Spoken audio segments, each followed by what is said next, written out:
पैदा क्या करेंगे आप?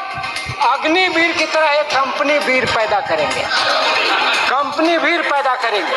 और फिर ये जो 1 करोड़ नौजवान कुछ दिन इंटर्नशिप लेकर के लौटेंगे देहात में, वे कैसे जिएंगे? सभापति महोदय, मैं इस सरकार के बजट के खिलाफ में बोलने के लिए खड़ा हुआ। 21-22 में 5.8% हुआ, 0.8% हुआ। 21-22 में 4.26% हुआ। 22-23 में 3.84% हुआ। 23-24 में 3.20% हुआ। और इस बार 24-25 में ये 3.15% है। तो लगातार डिक्लाइन है। लगता है जैसे बैठ करके कॉरपोरेट घराने इसको कैलकुलेट करते हैं कि कृषि को लगातार पीछे ढकेलना है। और ये आंकड़े, आप लोग प्लीज, ये कोई गलत बात नहीं।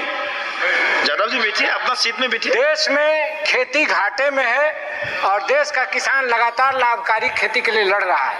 किसान कर्जे में आत्महत्या कर रहा है। एमएसपी का जो सवाल है, एमएसपी का एक पहली बना हुआ है, C2+50% या A2+50%।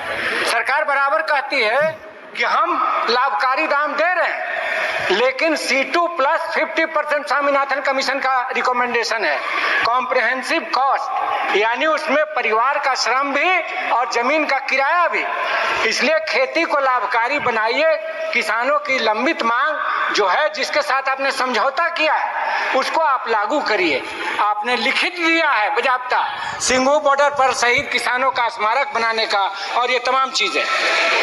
दूसरी बात मैं कहना चाहता हूँ, नौजवानों के प्रति भी यह बजट बहुत ही बेरुखी का इजहार करता है। अव्वल तो जो इकोनॉमिक सर्वे आया उसमें कहा गया कि आधे नौजवान, आधे बेरोजगार, वो रोजगार के काबिल ही नहीं है, अनएम्प्लॉयबल हैं। तो स्किल इंडिया क्या कर रहा था? स्किल इंडिया था या किल इंडिया था? वो क्या था? वो क्या था? क्यों स्कूल नहीं बनाया? और अब फिर बात हो रही है कि हम 1 करोड़ नौजवानों को इंटर्नशिप कराएंगे। ये सरकार बहाना ढूंढ लेती है किसी भी मामले में कंपनी को मदद करने का, कॉर्पोरेट को मदद करने का। फसल बीमा में 3 गुना ज्यादा कॉर्पोरेट को दिया गया, 1/3 किसान को दिया गया। और इसमें भी 500 कंपनियों को आप जो इंटर्नशिप के लिए पैसा देंगे तो बेरोजगारों को कम देंगे, कंपनियों को ज्यादा देंगे। और उससे पैदा क्या करेंगे आप? अग्निवीर की तरह एक कंपनी वीर पैदा करेंगे, कंपनी वीर पैदा करेंगे। और फिर ये जो 1 करोड़ नौजवान कुछ दिन इंटर्नशिप लेकर के लौटेंगे देहात में, वे कैसे जिएंगे? आप कम वेतन पर इंटर्नशिप के जरिए आप कंपनियों की सेवा उनसे करवाना चाहते हैं। हम आपसे कहना चाहते हैं कि जो टैक्स जो आपने तय किया है, इसलिए मैं कह रहा हूं कि कॉर्पोरेट की सरकार है, गरीबों के खिलाफ सरकार है।